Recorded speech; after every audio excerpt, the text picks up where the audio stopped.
Oni ce oni yatuma ayo bisimila DMS TV sanfɛ foli an tan no ban kan bagana lamɛnbagaw bɛɛ lajɛlen Mali kɔnɔ ani Mali kɔkan bi araba ye juillet kalo tile 23 sanba 2025 aw ka don kibaru ni o wagati selen san'an ka da se an ka bi kunnafonibaw ma ni ka olu da aw tulo kan an bɛ aw hakilina jigin k'aw bɛ se k'an dɛmɛ ni kunnafoniya ninnu kan ni na carilen ani k'aw hakilinaw di hakilina jɔyɔrɔ la wale kɔfɛ bi kunnafoniba minnu b'an bolo ni ka olu da aw tulo kan o dɔw bɛ tali kɛ tɛnɛ tɛmɛnen juillet kalo tile 21 sanba 2025 sufɛla yɛrɛ kɔni fɛ an ka Mali finitigiw bolo ka opération dɔ senfɛ Jura ville kɔnɔna na ni yɛrɛ kofɔlen bɛ Segu région yɛrɛ de kɔni kɔnɔna na opération yɛrɛ de kɔni kɛra sababu ye ni an ka Mali finitigiw ye farako kɛ ni ka ɲɛsin Banbaci walima ka bolimafɛn dɔ yɛrɛ kɔni ma min kun bɛ u dɛmɛ u ka logistique baara ninnu yɛrɛ kɔni na kosɛbɛ Segu région kɔnɔna na.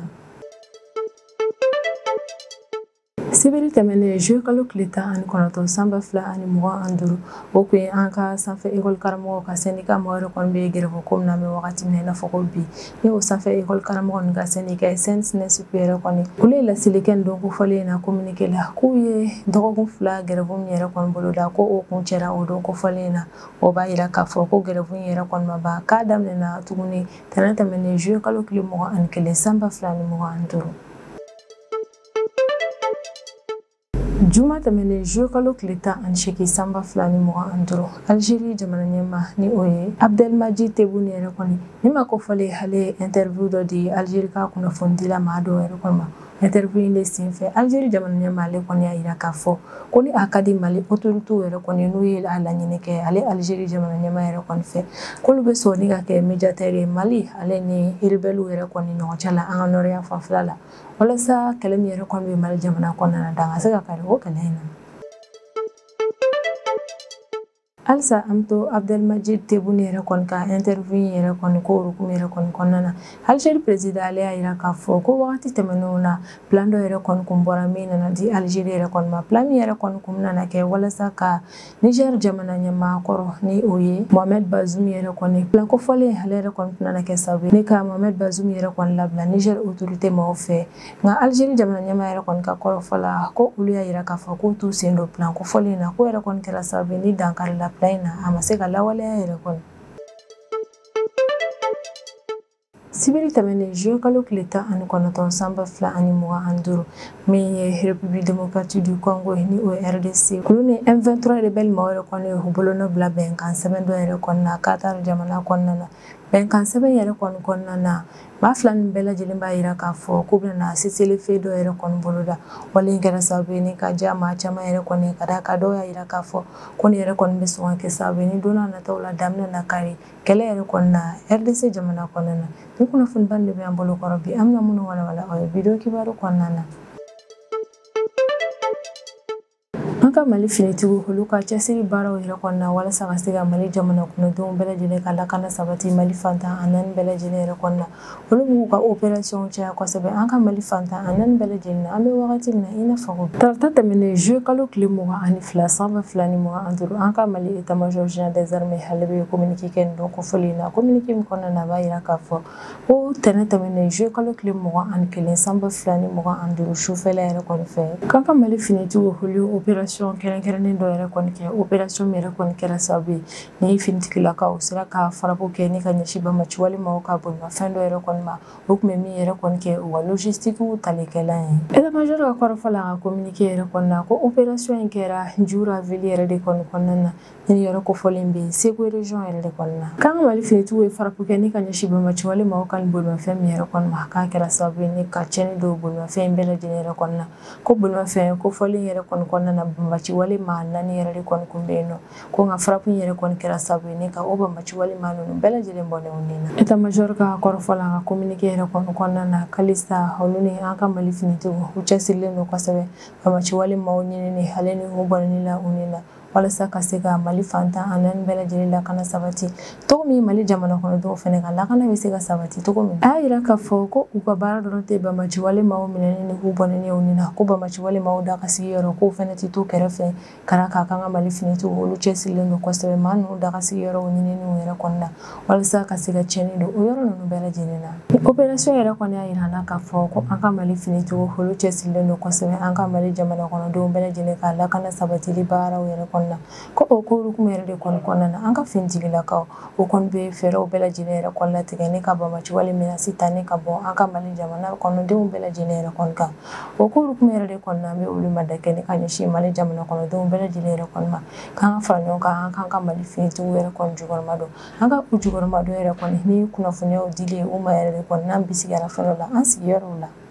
an ka Mali sanfɛ école karamɔgɔw ka syndicat ni o ye SNSP maaw yɛrɛ kɔni olu y'a yira k'a fɔ k'u ka nin grève ko in k'u t'a dabila ko fo n'u ka laɲiniw yɛrɛ kɔni sabatira wagati min na de communiqué la min carila sibiri tɛmɛnen juillet kalo tile 19 san 2025 SNSP maaw olu kɔni bɛ kuma ni communiqué kofɔlen kɔnɔna na u y'a yira k'a fɔ ko nin sibiri don yɛrɛ kɔni na olu ka grève dɔgɔkun filanan yɛrɛ kɔni kuncɛra o don in na bon communiqué in kɔnɔna na u bɛ welemada kɛ ni ka ɲɛsin u ka militants bɛɛ lajɛlen yɛrɛ kɔni ma k'u ka to jateminɛw yɛrɛ kɔni kɔnɔna na min ye tɛnɛn tɛmɛnen juillet kalo tile 21 san 2025 k'u ka grève dɔgɔkun sabanan yɛrɛ kɔnɔna na daminɛ don kɔfɛlen in na ni grève min daminɛna sanfɛ école karamɔgɔw yɛrɛ kɔni ka syndicat yɛrɛ kɔni fɛ a yirala k'a fɔ ko grève in yɛrɛ kɔni bɛ ka kɛ Mali fantan a naani bɛɛ lajɛlen na kɛrɛnkɛrɛnnenya la an ka sanfɛ école karamɔgɔw de ka grève don o ye grève in yɛrɛ kɔni kɛ ka da kan o bɛ ka wajibiya an ka Mali autorités yɛrɛ kɔni kan ko prime de recherche min kan ka di sanfɛ école karamɔgɔw yɛrɛ kɔni ma k'u b'a wajibiya autorité maaw fɛ u ka olu ka prime de recherche di olu ma ko fɛnɛ tɛmɛlen kɔfɛ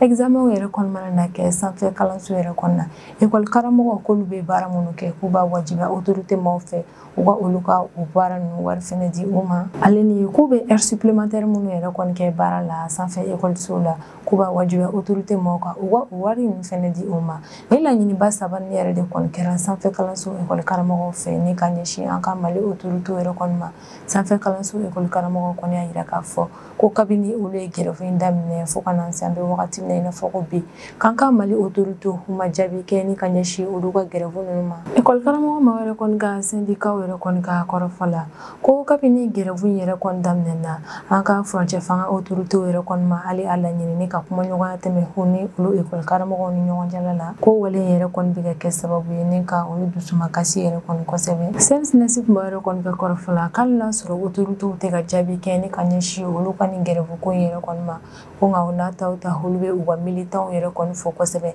ka da kan olu y'a ye k'a fɔ k'u ye dɔgɔkun 2 grève min kɛ wagati tɛmɛnenw na u y'a ye k'a fɔ k'u ka militants bɛɛ lajɛlen grève in yɛrɛ kɔni labato ka da kan dɔgɔkun 2 yɛrɛ kɔni kuntagala kɔnɔna na maa si ma ta baara kɛ sanfɛ kalanso écolesow la communiqué in yɛrɛ kɔni kɔnɔna na min ye SNSP maaw ka secrétaire général ni o ye Alu Jara ye ale bɛ sinsin a kan ko kura ye ko an ka Mali sanfɛ kalanso école karamɔgɔ ko u bɛɛ lajɛlen cɛsirilen don kosɛbɛ u ka laɲini ninnu sabatilen yɛrɛ kɔni na an ka Mali autorités fɛ wa a bɛ welemada kɛ ni ka ɲɛsin u ka militants yɛrɛ kɔni ma k'u faralen ka to ɲɔgɔn kan yɛrɛ kɔni u bɛɛ lajɛlen ka to syndicat kɔ ka da kan ko n'u jɛra ni ka kɛ kelen ye ka fara ɲɔgɔn kan yɛrɛ kɔni o lahalaya dɔrɔn yɛrɛ de kɔni kɔnɔna na u bɛ se k'a ɲɛ sɔrɔ u ka nin laɲini ninnu na an kɔni bɛ wagati min na i n'a fɔ ko bi an ma kunnafoniya foyi yɛrɛ kɔni sɔrɔ min b'a yira k'a fɔ ko an ka sanfɛ kalanso école karamɔgɔw ka syndicat ni an ka Mali autorités yɛrɛ kɔnɔna na ɲɔgɔn ye kɛ grève ko in baara hukumu yɛrɛ kɔni kan min ye SNSP maaw ye olu kɔni y'a yira k'a fɔ k'u t'a dabila ko fo ka taa fɔ ni u ka laɲini yɛrɛ kɔni sabatira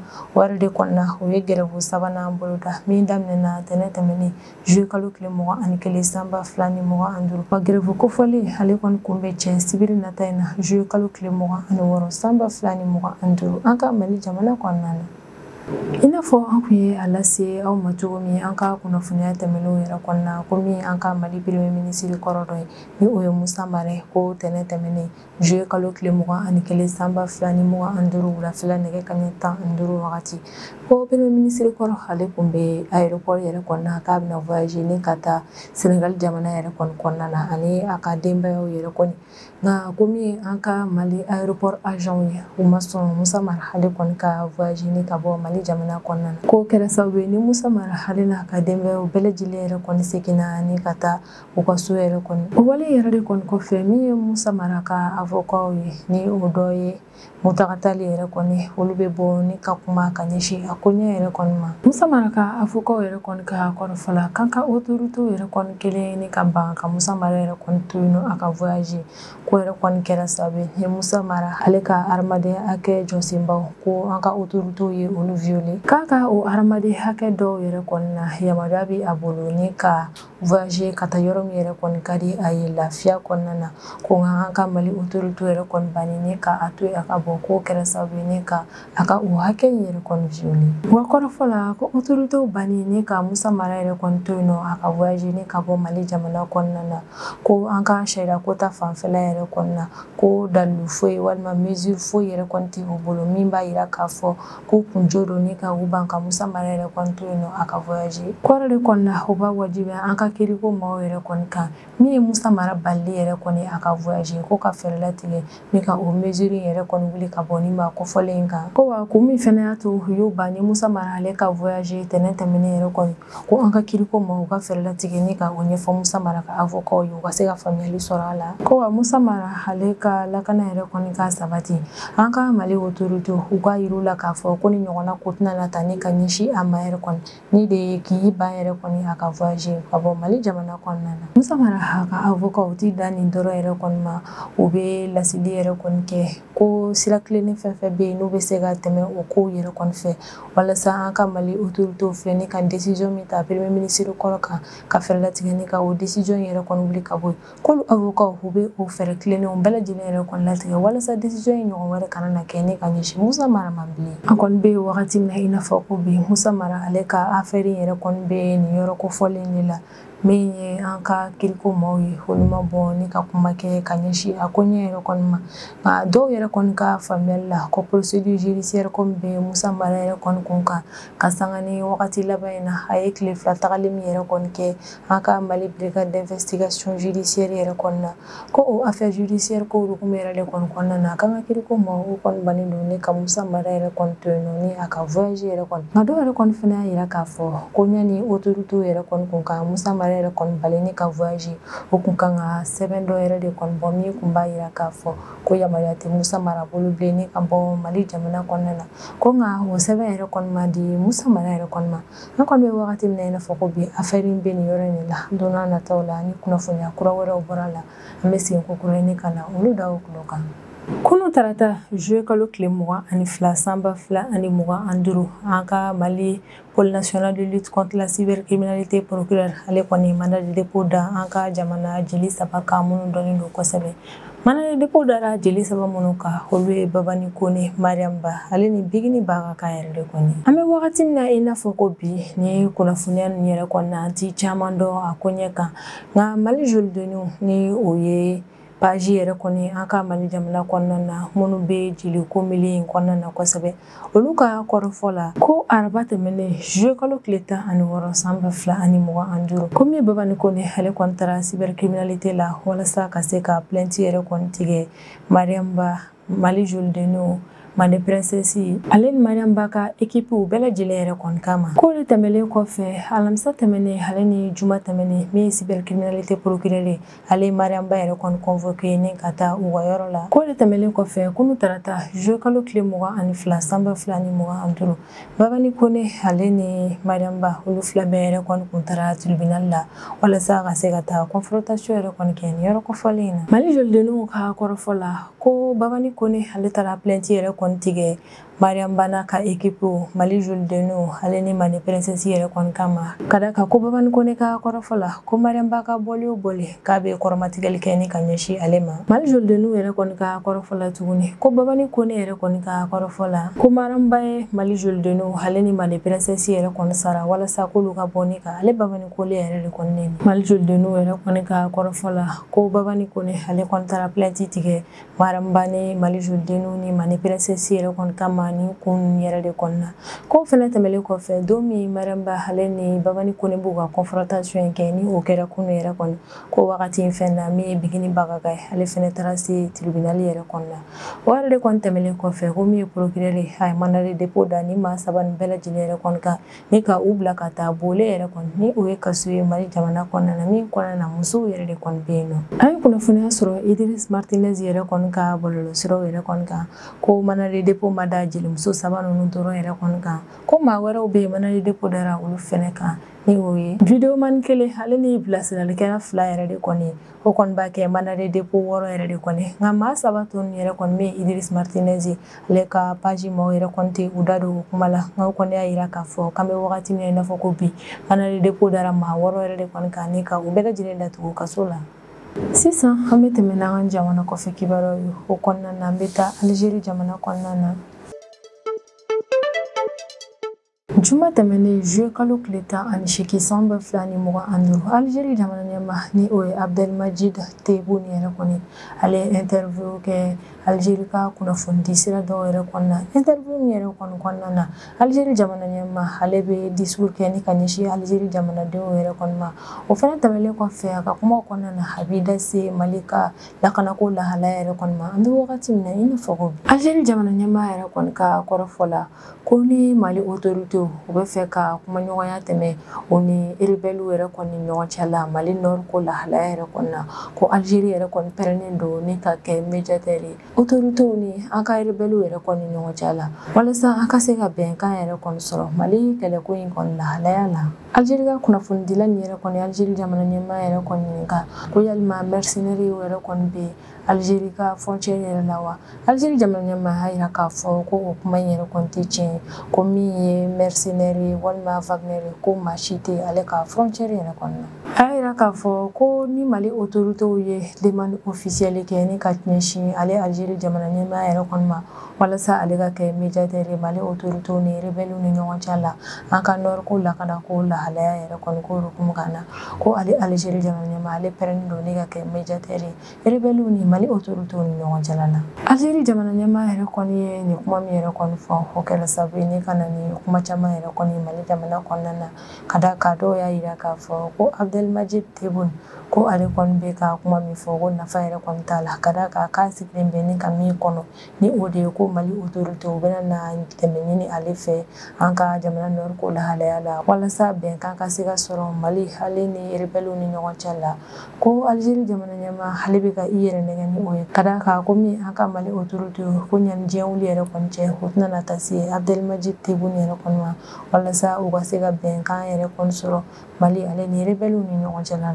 dɔw yɛrɛ kɔni ka kɔrɔfɔ la ko kun min y'a to olu dalen don a la k'a fɔ ko Mali autorités tɛna taa dɛmɛ ɲini Algérie yɛrɛ kɔni fɛ ko o kun yɛrɛ de kɔni bɔra nin ye a san 2 bɔɲɔgɔnko yɛrɛ kɔni ko Mali autorités o bɛ ka dénonceli kɛ ni ka ɲɛsin accord d'Alger yɛrɛ kɔni ma min tɛmɛna Mali ale ni rebelle ni ɲɔgɔn cɛ la san 2015 wagati ko wa o accord d'Alger yɛrɛ kɔni min tɛmɛna Mali ale ni rebelle ni ɲɔgɔn cɛ la o accord d'Alger yɛrɛ kɔni labɛnna Algérie maaw de fɛ wa san 2024 janvier kalo tile 25 Mali autorités olu ye dankari ni accord kofɔlen in na min kun bɛ Mali ale ni rebelle ni ɲɔgɔn cɛ la ni an bɛ wagati min na i n'a fɔ ko bi ni o yɛrɛ de kɔnɔna na kɛ sababu ye ni ka na ni kɛlɛ caman ye Mali ale ni rebelle ni ɲɔgɔn cɛ la yɛrɛ kɔnɔna nka min ye Algérie jamana ɲɛmaa ale kɔni y'a jira k'a fɔ ko ni Mali autorités ye demande officielle ci ale ma yɛrɛ kɔni walasa ale ka kɛ médiateur ye Mali ale ni rebelle ni ɲɔgɔn cɛ la ko baasi foyi tɛ a la ale kɔni bɛ kɛ médiateur u ni ɲɔgɔn cɛ la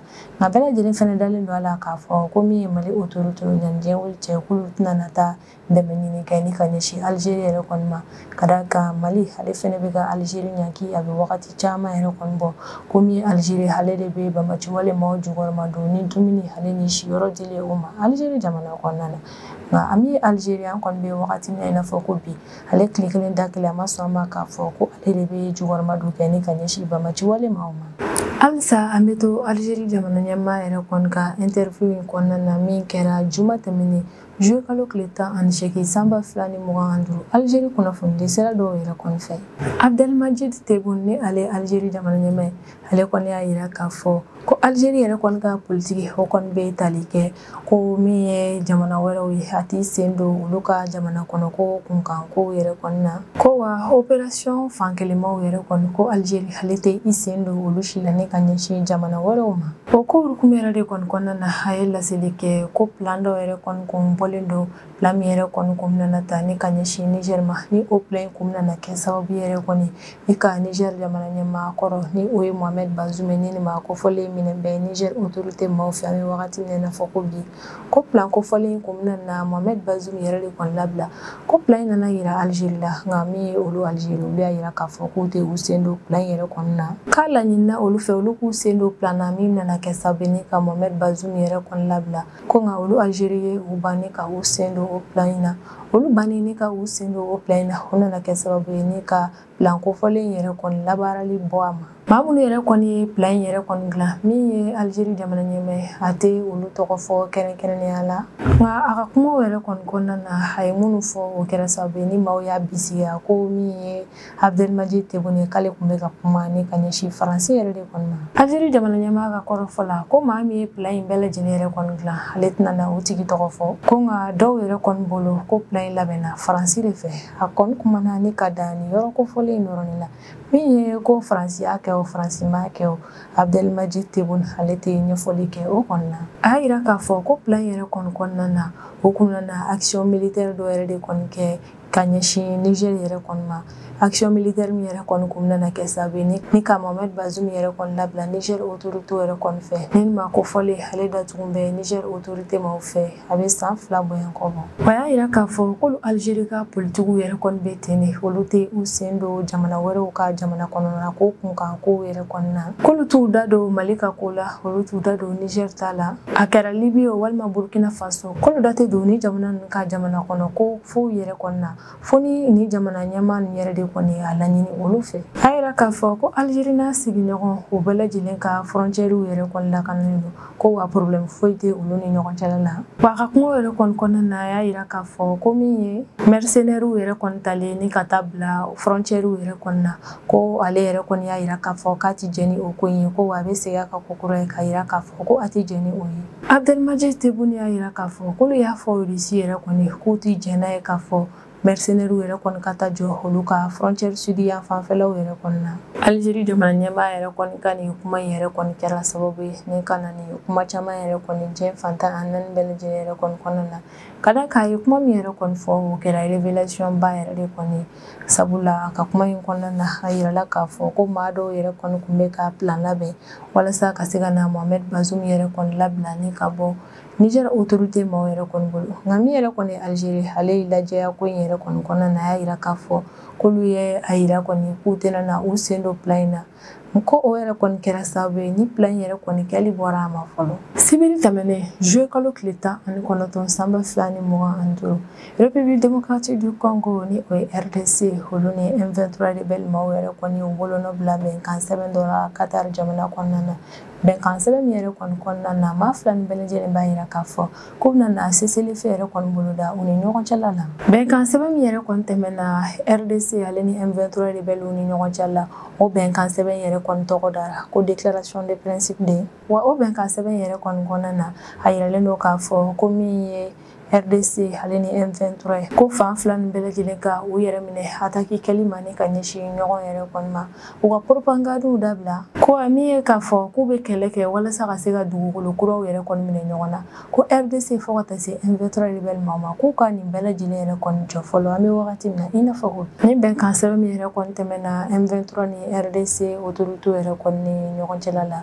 o kɔni bɛna kɛ sababu ye ni u nana bɛnkan yɛrɛ kɔni sɔrɔ u ka fɔɲɔgɔnkɔ in na wali min yɛrɛ kɔni nana kɛ sababu ye kɛrɛnkɛrɛnnenya la ni ka dankari san caman kɛlɛ yɛrɛ de kɔni na RDC ale ni M23 rebelle maaw ni ɲɔgɔn cɛla la M23 rebelle maaw ni RDC autorité bɛɛ lajɛlen yɛrɛ kɔni bɛnna kan k'a fɔ ko ɲani juillet kalo tile 29 yɛrɛ kɔni cɛ san 2025 ko bɛnkan sɛbɛn yɛrɛ kɔni kɔnɔna na fɛn minnu bɛ yen nɔ k'u fila bɛɛ lajɛlen mina na o bɛnkan sɛbɛn kɔnɔfɛn ninnu bɛɛ lajɛlen labaara ko wa accord de paix dɔ min nana dankari kɛ RDC ni M23 rebelle maaw ka nin kɛlɛ in yɛrɛ kɔni na ko o accord de paix yɛrɛ kɔni bolonɔ bɛ nana bila o sɛbɛn in na août kalo tile 18 nata in na san 2025 ko o accord de paix yɛrɛ kɔni bɛna tɛmɛ RDC ale ni Rwanda yɛrɛ de kɔni ni ɲɔgɔn cɛ la ni o Rwanda kofɔlen yɛrɛ kɔni an bɛ wagati min na i n'a fɔ ko bi ale y'a yira k'a fɔ ko min ye M23 rebelle maaw ye k'olu tɛ ka o jukɔrɔma dɔn hali n'a sɔrɔ RDC autorité maaw bɛ k'a yira k'a fɔ ko Rwanda de bɛ ka o jukɔrɔma dɔn ni bɛnkan sɛbɛn min tɛmɛna RDC ni